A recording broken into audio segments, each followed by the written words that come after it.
কিরকম কাপড় দেখি? হ্যাঁ, কি টাইপের শাড়ি? হ্যাঁ, তো 200 টাকা দাম হইব না মনে হয়। রাস্তাতে টোকা টোকা আনছে নাকি? এই বোর্ডারে আসলে কি আমি বুঝলাম না, রুচি কি? হ্যাঁ, তোর তো রুচি নাই। হ্যাঁ, এ কি জঘন্য টাইপের এইসব ধরনের শাড়ি আমি পরি? এই তাইসন, তাইসন, এই কি হইছে? এই কি ব্যাপার, তুমি এটা আমার মুখের মধ্যে মারলা কে? তোর মুখে মারলাম কি লিয়া জানোস? তুই সেম কাজটাই করবি, তোর ভাবির মুখের মধ্যে এই শাড়িটা ফিক্কা মারবি, বুঝছো? এই শাড়ির সমস্যাটা কি? সমস্যাটা হইলো কি জানোস, এই ধরনের শাড়ি কি আমি পরি ক? এত ছোট লোকেরা পরে এগুলা, আমার মতো মানুষ পরে না। আমার রুচি অন্যরকম, বুঝছো? মা বুঝলাম, কিন্তু এই শাড়িটা তো ভাবি যায় নাই। শাড়িটা দিছে হইলো গিয়ে ভাইয়া, তো ভাইয়ার শাড়ি তুমি নিবা না? তোর ভাইয়া, তোর ভাইয়া কি আর ভাইয়া আছে? হ্যাঁ, ওর কি মার দিকে খেয়াল আছে? ও তোর বউ যে যা কইবো ওইটাই ও শুনে, ওর বউর কথা শুনে এই শাড়ি আমার লিগে পাঠাইছে, বুঝছো? হ মা, তুমি একদম ঠিক কথা কইছো। এটা কোনো শাড়ি হইলো? আসলে ভাইয়া কিন্তু আগে এরকম আসিল না। তুমি এক কাজ করো, এই কম দামি শাড়ি পরো না, এই শাড়িটা আমার কাছে দাও, আমি নিয়ে যাইতেছি। তা নিয়ে যা, যা। আবার আমার মুখে মারলা কি? তুই এইভাবে মারবি, যা। ছোট লোকের মতো নেচার। আমার পোলাটা আগে কত কিছু দিত, ভালো ভালো জিনিস, আর এই বোর পাল্লায় পরে মানে এই 2 টাকা দামের কাপড় আমার লেগে পড়েছে। ছি।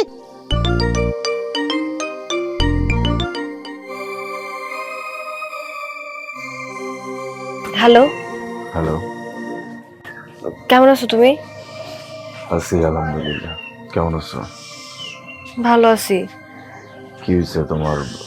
গলা এরম লাগতেছে কেন? না আসলে ওই তোমার মায়ের জন্য তুমি যে শাড়িটা পাঠাইছো না ঈদ উপলক্ষে, ওই শাড়িটা তো মায়ের পছন্দই হয় নাই। মা তো ওই শাড়িটা কোনোদিনও পরবো না। আর মা বলছে ওই শাড়িটা নাকি আমি তোমারে দিতে বলছি। এত সস্তা শাড়ি, কম দামি শাড়ি, এই শাড়ি নাকি মা কোনোদিনও পরবো না। আর এগুলা নাকি আমি তোমারে শিখাই দিছি বলেই তুমি এত কম দামি শাড়ি মায়ের জন্য পাঠাইছো। কি সব উল্টাপাল্টা কথা! শাড়ি তো আমি নিজেই পছন্দ করে কিনা পাঠা দিচ্ছি। এ জায়গায় তোমার দোষ কিসের? এটা ঠিক আছে যে শাড়ি একটু কম দামি, আমার কাছে খুব বেশি টাকা নাই এই জন্য আর কি। এই জায়গায় তো তোমার কোনো দোষ নাই। আমার দোষ নাই সেটা তো ঠিক আছে, কিন্তু তারা তো আর এটা বুঝতেছে না। তারা তো আমার ভুল বুঝতেছে। মা সবসময় মনে করে আমি তোমারে কুবুদ্ধি দেই, আমি তোমারে খারাপ বানায় ফেলতেছি। এই সংসারে আমি আসার পর থেকেই তুমি নাকি সম্পূর্ণ কথা আমার শোনো, মায়ের একটা কথা শোনো না। আমি খারাপ, আমি এইটা সেইটা, কত কথাই তো বলে। আর তোমার ছোট ভাই, ও তো বলতেছে যে ভাইয়া আমার জন্য কেন ঈদের মার্কেট কিনা পাঠাইতেছে না, ভাইয়া কেন আমারে কোনো কিছু দেয় না। এগুলা তুমি সবকিছু ভাইয়ারে শিখায় দাও, যার কারণে ভাইয়া দেয় না। কি যে চলতেছে আমি কিচ্ছু বুঝতে পারতেছি না। এদিকে ফুল আমারে ফোন দিয়ে বিরক্ত করে ফেলতেছে। তার বাড়িতে নাকি অশান্তি শুরু হয়ে গেছে। আমাদের বাড়ি থেকে আমরা কিছু দিতে পারিনি। আমার কাছেও টাকা নাই, কি করবো আমি কিচ্ছু বুঝতে পারতেছি না। তুমি একটা কাজ করো না, দেখো তো কারো কাছ থেকে কিছু টাকা ধার করতে পারো কিনা। লাভের উপর হইলেও কোনো সমস্যা নাই। আমি বেতনটা পাইলে আমি টাকা পয়সা সব শোধ করে দিব। তুমি টাকাটা নিয়ে ওদের যা চাহিদা সবকিছু একটু পূরণ করার চেষ্টা করো। যা যা লাগে তুমি কিনা দাও, ওদের পছন্দ মতো কিনা দাও। আচ্ছা ঠিক আছে, আমি জানি না কেউ দিব কিনা, তবে আমি চেষ্টা করে দেখি। আচ্ছা ঠিক আছে, তুমি তাড়াতাড়ি চলে এসো। আল্লাহ ভরসা, রাখি।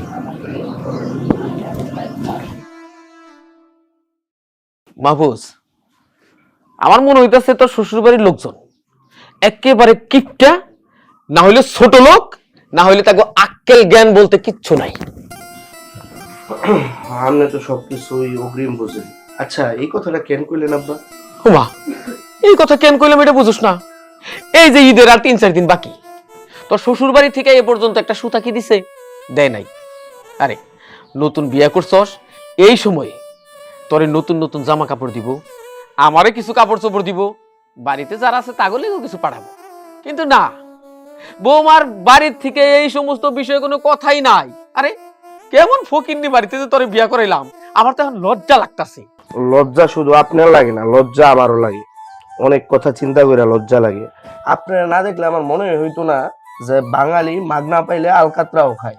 আচ্ছা আমি বিয়ে করছি, আমার শ্বশুর বাড়ি থেকে দিলে না আমারে দিব, আপনার দিব কেন? আর আমার আপনার বৌমার লগে কথা হয়েছে, বলছে 2-1 দিনের মধ্যে ওদের বাড়ি থেকে ঈদের জন্য আমাদের সম্মানই পাঠাইবো।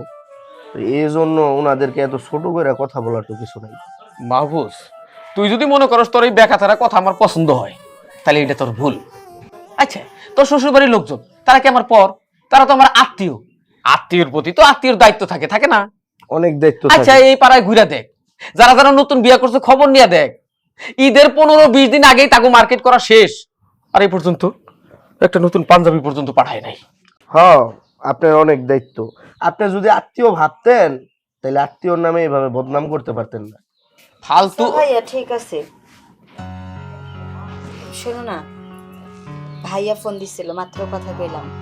কালকা কইছে তোমারই নিয়ে আমাদের বাড়িতে যাইতে। এ বাবা মা, আমারও তো মনে হয় নিয়ে যাইতে কইছে নাকি? না আব্বা, আপনার কথা তো কিছু কয় নাই, আপনার ছেলেরে নিয়ে যাইতে কইছে। আসলে ঈদের কেনাকাটা করছে তো আমাদের বাড়ির সবার জন্য, এগুলো আনতে যাইতে হইব আর কি। কার কার জন্য কিনছি? সবার জন্য কিনছে, আপনার জন্য কিনছে, ওর জন্য কিনছে, আমার জন্য কিনছে। আমার জন্য কিনছি। তোরে কইলাম না তখন, তোর শ্বশুর বাড়ির লোকজন এমনি যাতে মানুষ ভালো হয় না, কপাল কইরে ওইরকম আত্মীয় পাওয়া যায়। ঠিক আছে, আমরা কালকে যাব, সমস্যা নেই। তুমি একটু ঘরে যাও তো, আব্বার সাথে আমার গুরুত্বপূর্ণ কিছু কথা আছে। আচ্ছা ঠিক আছে। আমি কিন্তু জানি বাবা, বৌমারে কেন পাঠাই দিলি, আমারে তুই কি কইবি? এটু কইবি যে একটা অটো ঠিক করে রাখুন লাগবো তার শ্বশুর বাড়ি যাওয়ার জন্য। ওই অটো আমি আগে ঠিক করছি, আলালটা কালকে কয়ে রাখছি। আচ্ছা আব্বা, মানুষ রূপ পরিবর্তন করতে পারে নাটক সিনেমায় শুনছি, কিন্তু আপনার দেখা আমি বুঝলাম যে বাস্তবে মানুষ কিভাবে রং পরিবর্তন করতে পারে। এই যে একটু আগে আমি বললাম যে বাঙালি মাগনা পাইলে আলকাতরাও খায়, যেই শুনছেন আমার শ্বশুর বাড়ি থেকে জামা কাপড় আপনার জন্য কিনছে, এখন ওনারা ভালো হয়ে গেছে না? এখনো বয়স হয় নাই পুরাপুরি, বয়স এখনো আপনার বাদ আছে, সময় আছে, জীবনের বহুত সময় এখনো আছে, সংশোধন হয়ে চুপ যাবে। থাক, জ্ঞান দিবার নই সস। টাকা তো কামাই করবার মুরাদ হয় না 2 টাকাও। শোন, একটা পাঞ্জাবির দাম কত? 1200-1300 টাকা। ফ্রিতে যদি একটা পাঞ্জাবি পাওয়া যায়, মনে করো যে 1200-1300 টাকা হইলো বাঁচলো।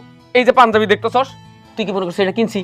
ওই যে রুবেল কমিশনারের কাছ থেকে গত ঈদে আনছি। কোন ঈদে আমি কিন্তু পাঞ্জাবি কিনি না, তার মানে প্রত্যেক ঈদে আমি এরকম করে টাকা বাঁচাই। ওই যে মাগনা পাইলে তো আলকাতরাও খাইবে। হ, যা শ্বশুর বাড়ি থেকে আনবে ওইটাই হলো লাভ। কথাটা মনে রাখিস, তোর ভালোর জন্যই কইতাছি। মেজাজটাই খারাপ করে দিছি। ভাবি কই?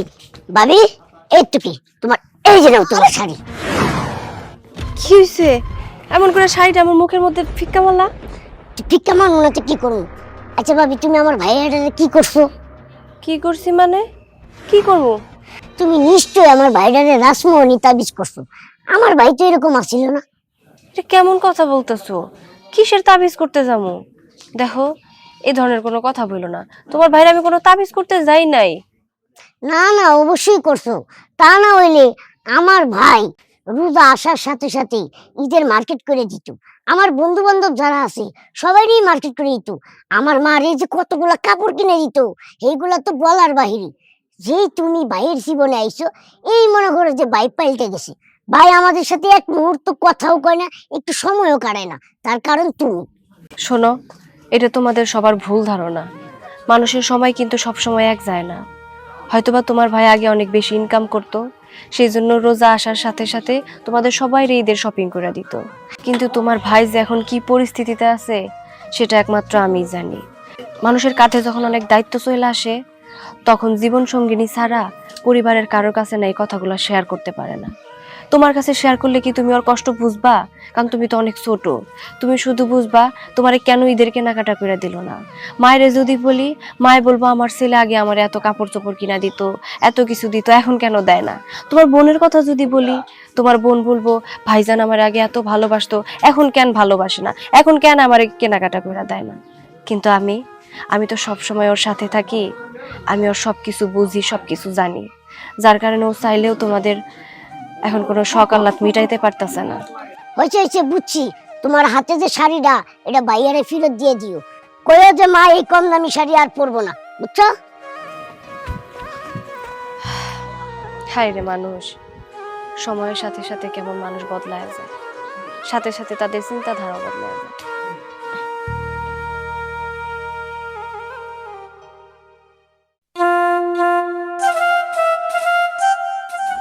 আনোয়ার ভাই একটা চা দেন। কিরে আলে, তুই আজকে কাজেও গেলি না, মন টন খারাপ করে এখানে বসে আসছস? ভালো কাপড় চোপড় পরে কোথাও গেছিলি নাকি? গেছিলাম, ইন্টারভিউ দিতে গেছিলাম। যেই কাম করি, যেই টাকা পাই, এটা দিয়ে না সংসারটা চলে না রে। তার উপর আবার বিয়ে করছি, খরচ বাড়ছে, সবকিছু মিলে আমি হিমশিম খাই যেতেছি। এই জন্য গেছিলাম একটা চাকরির ইন্টারভিউ দিতে। তো ইন্টারভিউ দিলি, চাকরি হয়েছে? না রে, চাকরি হয় নাই। আজকাল না এই সার্টিফিকেটস এর কোনো দাম নাই রে। এমন একটা চাকরি পাইতে গেলেও অনেকগুলো টাকা লাগে। আমার কাছে যদি টাকা থাকতো, আমি কি চাকরির পিছনে ছুটতাম? আমি তো নিজে একটা ব্যবসা করতাম। চিন্তায় পড়ে গেছি রে, সামনে আবার ঈদ, খরচ খালি বাড়ে, ইনকাম বাড়ে না। বুঝছি, চাকরিটাও হলো না আর আজকে কাজেও গেলি না। কাজের হাজিরাটাও মিস করলি, আবার কালকে কাজে গেলে কতগুলো কথা শুনতে হইব। কি আর করার, মেনে নিতেই হবে। আচ্ছা বন্ধু, আমার একটা হেল্প করতে পারবি? কি হেল্প বল, তোর জন্য তো আমি সবকিছু করতে পারি। আমার না কিছু টাকার দরকার, আমার কিছু টাকা দিতে সাহায্য কর। আমি কাজকর্ম কইরা তোর আমি ফেরত দিয়ে দেব। বন্ধু, তুই টাকা ছাড়া অন্য যা চাবি আমার কাছে তা পাবি। টাকা তো নাই, আমার নিজেরও তো সংসার চালাইতে অনেক কষ্ট হয়ে যেতেছে। আর তুই যখন আমার কাছে চাইছস, থাকলে অবশ্যই দিতাম। বন্ধু, এখন টাকা আমার কাছে নাই। বুঝতে পারছি। না রে, সমস্যা নাই। তুই তাহলে চা খা, আমি রুমের দিকে যাই। তুই একটা চা খেয়ে যা। না, হায় রে, কতই চিন্তা লাগে তার জন্য। কি করব, আল্লাহ মানুষ যারে দন দিছে তারা মন দেয় না, যারে মন দিছে তারা দন দেয় না। আল্লাহ আমাদের উপর সহায় হোক। চা দেন ভাই তাড়াতাড়ি। মা, ভাবি, মা কই তোমরা? কে রে ফুলনি? হ্যাঁ, আরে কি রে মা, তুই কেমন আছো? ভালো আছি, তুমি কেমন আছো? আসসালামু আলাইকুম। ওয়ালাইকুম আসসালাম। আমি আর ওয়ালাইকুম আসসালাম। ভাবি ভালো আছো? আছি ভালোই। কি ব্যাপার মা, তুমি চুপচাপ হয়ে রইছো, মন খারাপ নাকি? মন খারাপ তো অনেকদিন ধরে রয়েছে, কি করুম ক। মন চায় এই ঘর বাড়ি ফালাইতে আর তোর এখানে যাইয়া, বুঝছো? তা তো আর যাও না মা, খালি মুখেই কও, কত কইরা কই মা মাঝে মাঝে আসো আমার বাড়িতে বেড়াইতে, দেখতে মন চায়, তুমি তো যাও না। বৌমা এসব কি ফেসাল পারো, আসল কথা কও। আচ্ছা মা, ভাইয়া কি টাকা টুকা পাঠাইছে? না মানে কালকা বললো আসতে, তো সময়ের অভাবে আসতে পারি নাই, আজকে আসলাম। তাই কইতাছি যদি টাকা টুকা পাঠায় তাহলে আমারে দিয়ে দাও, আমরা মার্কেট করে একেবারে চলে যাবো। তাছাড়া ঈদের তো আর বেশি দিন বাকি নাই, 2-3 দিন আছে। মার্কেটে তো ভিড়াই যায় না, বিশেষ করে মহিলাকে যে ভিড় গবি আই। তাই কইছিলাম যে 2-3 দিন থাকতেই মার্কেটের কামটা সাইডা ফালাই। মারে, তোর ভাই তো আমার কাছে টাকা দেয় না এখন, যার কাছে দেওয়ার সে তো তার কাছেই দেয়, বুঝছ না? ভাবি, ভাইয়া কি তোমার টাকা দিছে? না, তোমার ভাই তো টাকা পাঠায় নাই। টাকা পাঠালে তো সবার আগে মারে আমি জানাইতাম। আমি তো ভাবছিলাম ভাবি খুব ভালো মানুষ, আম্মা আমারে অনেকবার বলছিল সে নাকি ভালো না। এখন তো কাগজে কলমে সবকিছু প্রমাণিত, ভাবি মূলত ভালো মানুষ না, খারাপ একজন মানুষ। আর তোমরা বিশ্বাস করো, সত্যি সত্যি তোমার ভাই টাকা পাঠায় নাই। যদি টাকা পাঠায় থাকে, এখানে তো আমার মিথ্যা কথা বলার কোনো দরকার নেই। আমি কেন তোমাদের মিথ্যা কথা বলতে যাবো বলো?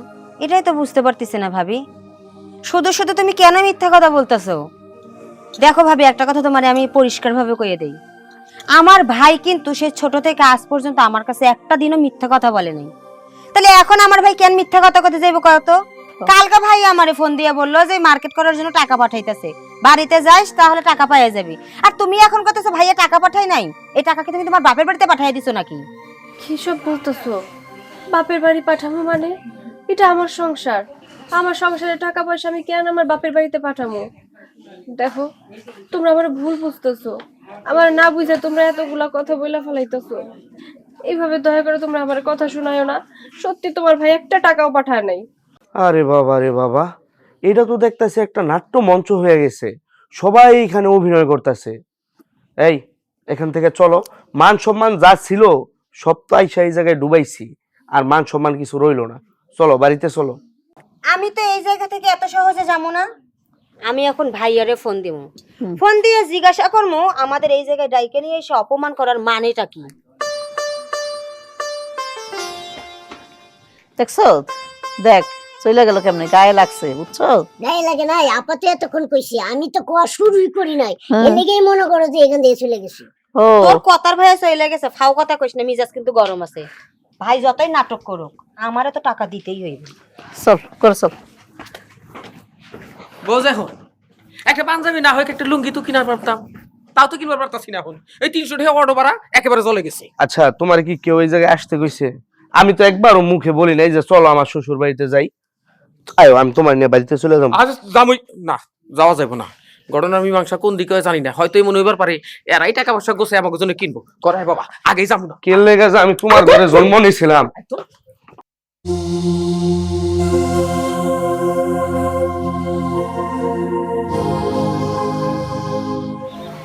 এই সবগুলো টাকা যদি আমি ফুলরে দিয়া দিই, তাহলে কি আলিফ এতগুলো টাকা পরিশোধ করতে পারবো?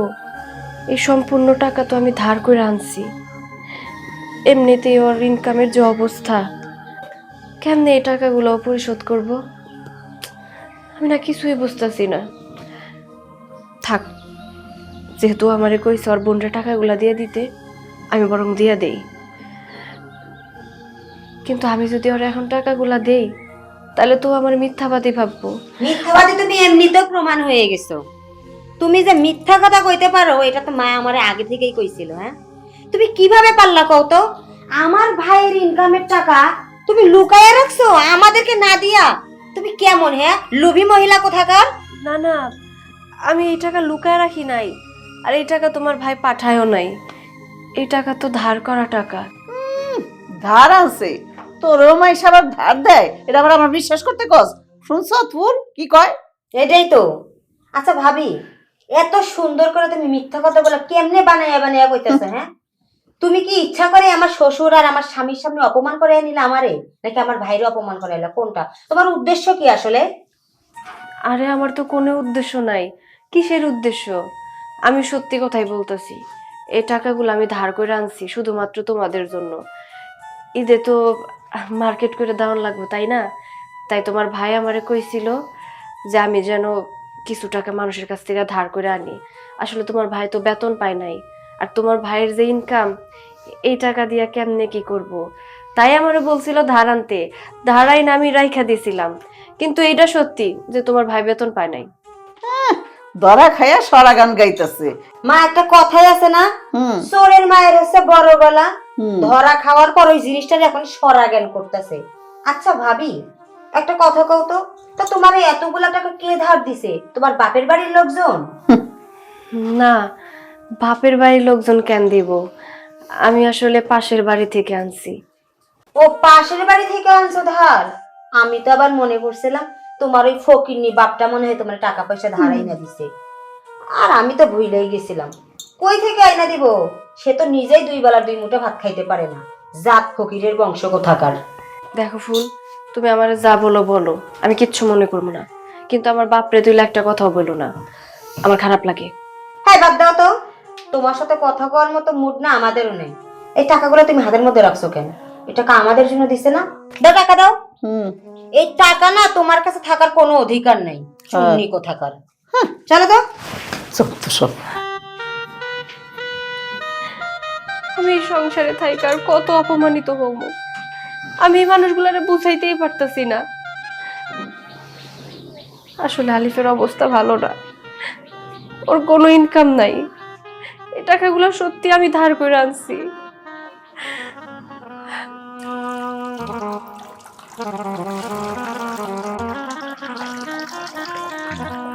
ওই বেড়া, তুই এত টেনশন করস কা? তুই যদি এভাবে টেনশন করস তাহলে তুই তো স্ট্রোক করবি। আর তুই যদি স্ট্রোক করস তোর পরিবারের কত বড় ক্ষতি হবে জানোস? তোর উপরে তোর পরিবার নির্ভরশীল, কারণ তুই একজনই তো ইনকাম করে তোর পরিবার চালাস। তুই কোনো টেনশন করিস না, সব ঠিক হয়ে যাবো। এটাই তো সব থেকে বড় চিন্তা রে, পরিবারের চিন্তা। মা, ভাই, বোন, নতুন বউ, এরাদিন পরে ঈদ, আমার মাথা কাজ করতেছে না। সবাই আমার ঘরটা চাপায় রয়েছে, সবাই ভাবতেছে আমি অনেকগুলো টাকা নিয়ে যাবো, সবার শপিং করা দিব, বাজার সদাই করবো। এইদিকে বউরে ফোন করে করে দিচ্ছি যে ধান টানা কইরা সবার শপিংটা অন্তত কইরা দাও। ও তো দাঁত নিয়ে বয়ে রয়েছে, বাড়িতে যে জামু এতগুলো টাকা আমি কেমনে শোধ করবো? আমার কাছে তো কোনো টাকা পয়সা নেই, চিন্তায় মাথা কাজ করতেছে না, আমি বুঝতে পারতেছি না আমি কি করব। আরে চিন্তা করিস না, আমাদের মতো মধ্যবিত্ত ফ্যামিলির এই অবস্থায় হয়, না পারি কাউরে কইতে, না পারি সইতে। যাক, তুই কোনো টেনশন করিস না, আমি যখন আসি কিছু না কিছু একটা ব্যবস্থা করব। ফুল বল, যা হয়েছে সেসব কিছু ভুলা যাও, কিছু মনে করো না। না ভাবি, আর কি মনে করার আছে? ভুল বুঝাবুঝি হওয়ার ছিল হইছে, এখন আমরা তাহলে আসি দেরি হয়ে যাইতেছে। কিরে ফুল, তোরা কই যেতেছ? কই যাইতেছে মানে মা? আমি আমার বাড়িতে যাইতেছি। আরে বাড়িতে তো যাবি, পরে যাইস, তোর ভাই এদিক দিয়ে আইতাছে। তোর ভাই আইলে তখন লিগে আরো কিছু জিনিসপত্র কিনছে, এগুলো পাবি, আর ইটটা এখানে কইরা যা।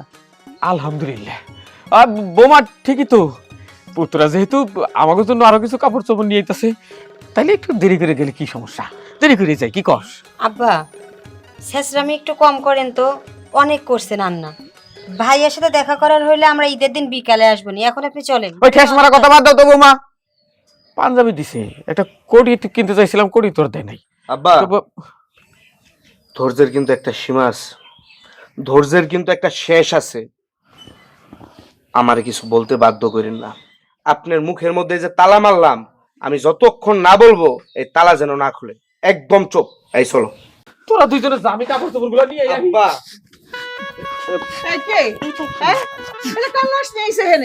লাশ হয়েছে ভাই। কার লাশ আমাদের বাড়িতে? এটা আলিফের লাশ। আমার আলিফের লাশ! আল্লাহ রে, এটা কি কয়? আমার আলিফ পড়ে গেছে। আমি তো কালকে আমার বাবার লগে কথা কইলাম ফোনে। আল্লাহ রে আল্লাহ, এটা কি সর্বনাশ হইল রে আমার আলিফ! ও বাবা, কথা কইছে কে? আমার আলিফের লগে তো আমি কালকেও কথা কইছি। আমার আলিফের কি হয়েছিল, কিভাবে বললো আমার আলিফ? আমি সব সময় নিষেধ করতাম তাকে, বলতাম টেনশন করিস না, টেনশন করিস না, টেনশন করলে তোর ক্ষতি হবে। কি করবে আর টেনশন না করে? ও সারা মাসে বেতন পায় 10 থেকে 12,000 টাকা, কিন্তু ওর পরিবারের চাহিদা 50 থেকে 60,000 টাকা।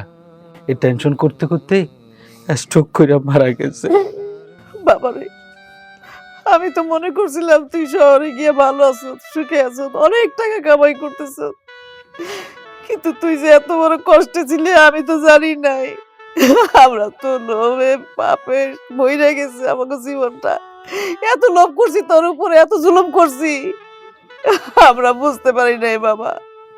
আর যদি আমি বুঝতাম তাহলে এরকম কাজ করতাম না, তোর বোন এরকম করতো না। আমরা অন্যায় করে ফেলাইছি, তোর উপর জুলুম করে ফেলাইছি বাবা।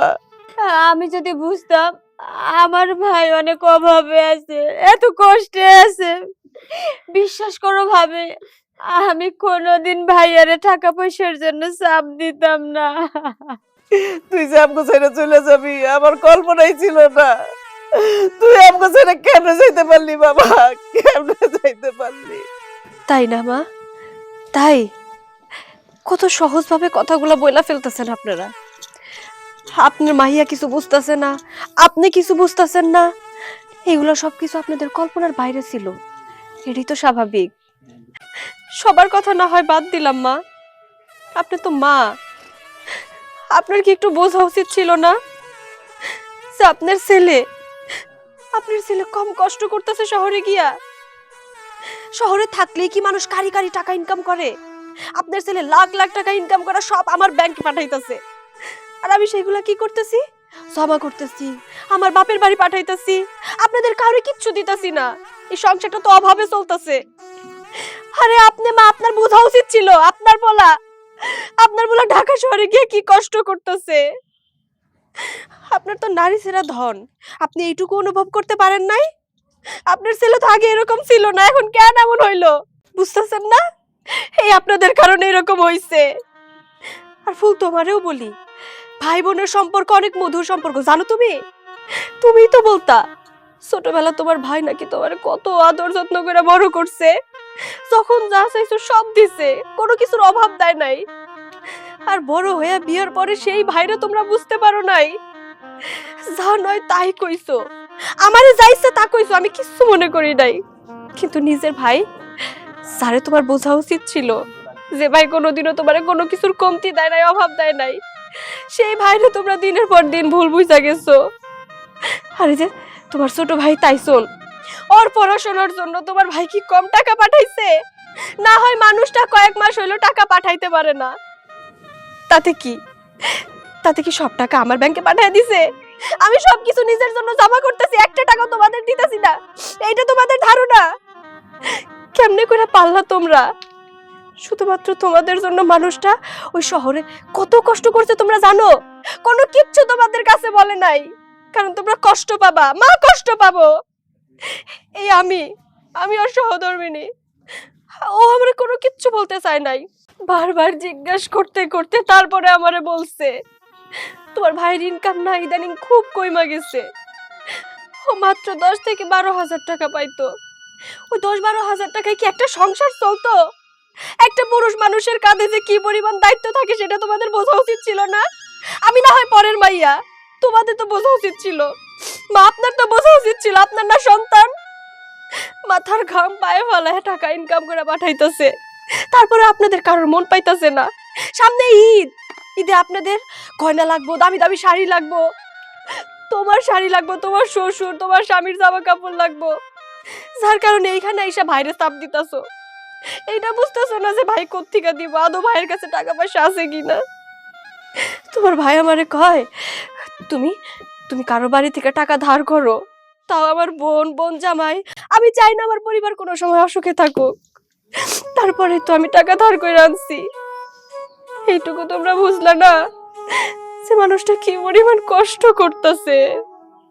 তোমরা সব সময় নিজের স্বার্থের কথা চিন্তা করছো, দিনকে দিন তোমরা লোভী হয়ে গেছিলা, বুঝছো? লোভী হয়ে গেছিলা, নিজের স্বার্থের কথা চিন্তা করছো, নিজের ভাইরে নিজের সন্তানরা আপনারা প্রেসার করছেন, যার কারণে আজকে মানুষটা এইভাবে মাটিতে শুয়ে আছে, মৃত্যুর কোলে ঢলে পড়ছে। এবার খুশি আপনারা? মা, আপনি খুশি তো? এবার আপনাদের চাহিদা কে পূরণ করবো? কে পূরণ করবে এই সংসারের চাহিদা? সবকিছুই তো শেষ হয়ে গেল।